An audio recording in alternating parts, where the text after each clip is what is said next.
Hello friends, this is Chetan. Recently NALSA, जिसे हम national legal service authority कहते हैं, इसकी तरफ से ये कहा गया कि इसने साल की अपनी पहली लोक अदालत में 1 करोड़ 13 लाख मामलों को निपटाया, जिसमें करीब 17 लाख पेंडिंग केसेस थे और 96 लाख पहले के केस। 2024 में कानूनी सेवा प्राधिकरण, जिसे हम लीगल सर्विस अथॉरिटी कहते हैं, इसकी तरफ से लोक अदालत का आयोजन किया गया था।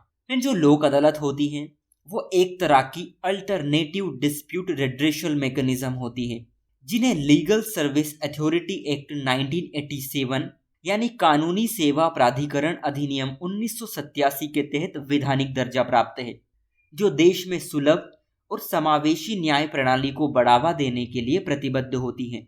यहाँ पर आपको दो बातें समझनी होगी। पहला तो ये सुलभ यानी एक्सेसिबल, सेकंड है समावेशी न्याय प्रणाली यानी इंक्लूसिव जस्टिस सिस्टम।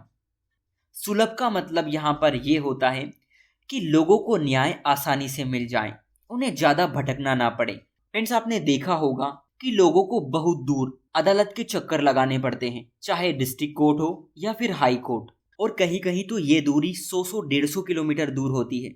आप सोच के देखिए लोग कितने परेशान हो जाते होंगे। वहीं दूसरी ओर समावेशी न्याय प्रणाली, इसका मतलब ये होता है कि न्याय सिर्फ एक वर्ग तक सीमित ना रहे।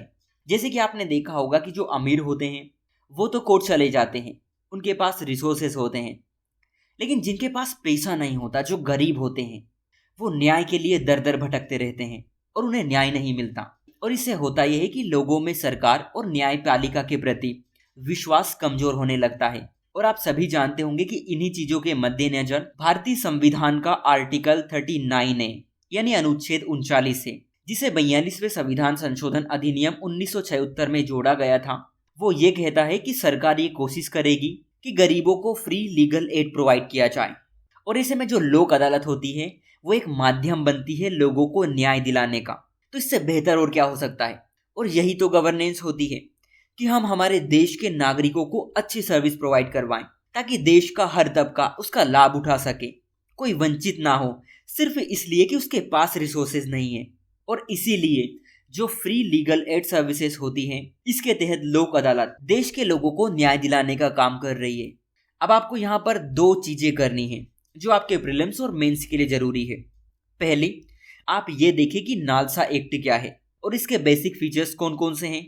दूसरी बात कि लोक अदालतें लोगों को किस तरह न्याय दिला रही हैं, यानी उन्हें जस्टिस प्रोवाइड कर रही हैं, क्योंकि इससे आपके प्रीलिम्स और मेंस दोनों में क्वेश्चन पूछा जा सकता है। या तो आपसे एक्ट से रिलेटेड क्वेश्चन पूछ लेंगे, या फिर आर्टिकल से रिलेटेड क्वेश्चन पूछ लेंगे, या फिर मेंस में इस आधार पर क्वेश्चन आपसे पूछा जाएगा कि क्या लोक अदालतें सक्षम हैं लोगों को न्याय प्रोवाइड करने के लिए, या उसके फंक्शन से क्वेश्चन पूछ लिया जाएगा कि लोक अदालतें लोगों को किस तरह न्याय दिला रही हैं। फ्रेंड्स, आपने मिड डे मील स्कीम के बारे में सुना होगा या पढ़ा होगा।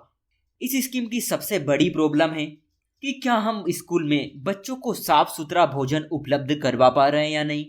क्योंकि बीच बीच में आप हमेशा ये न्यूज़ सुनते होंगे कि किसी स्कूल में क्या हो गया, वहाँ पर साफ सुथरा खाना नहीं था, खाने में ये निकल गया, खाने में वो निकल गया। अब होता यह है कि साफ सुथरा खाना उपलब्ध नहीं होने पर बच्चों का स्वास्थ्य खराब हो जाता है। वो बच्चे जो स्कूल में पढ़ने जाते हैं, वो बच्चे जो देश का भविष्य होते हैं।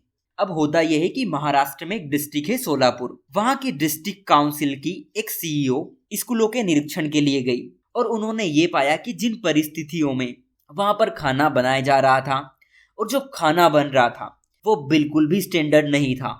यानी वहां पर ना तो जगह साफ सुथरी थी और ना ही खाना साफ सुथरा। देन उसके बाद इन्होंने 2.5 करोड़ रुपए की एक अमृत रसोई परियोजना शुरू की, जिसमें यह डिसाइड किया गया कि स्कूलों में खाने के लिए डाइनिंग टेबल, साफ पानी के लिए वाटर प्यूरिफायर, गैस सिलेंडर, बर्तन और जितने भी काम की चीजें हो, ये सभी वहां पर उपलब्ध हो। बच्चों को साफ सुथरा खाना मिले, जहां पर बच्चे बैठ के खाएं वो जगह साफ सुथरी हो। स्कूलों में जो बच्चे पानी पीते हैं वो पानी साफ हो। फिलहाल ये योजना वहां के 30 से 40 स्कूलों में पायलट प्रोजेक्ट के तौर पर शुरू की। लेकिन मेरा आपसे ये क्वेश्चन है कि क्या आपको नहीं लगता कि इसी तरह की फैसिलिटी भारत के सभी स्कूलों में हो? अगर ये प्रोजेक्ट सफल हो जाता है तो क्या हम इसे पूरे देश में लागू कर सकते हैं? अगर हाँ, तो ये प्रोजेक्ट भारत के बच्चों की पोषण सुरक्षा के लिए मील का पत्थर साबित होगा। इस न्यूज़ का यूज़ आप mid day meal scheme, governance, health, education या किसी भी जगह कर सकते हैं। सो आज के लिए इतना ही। Thank you.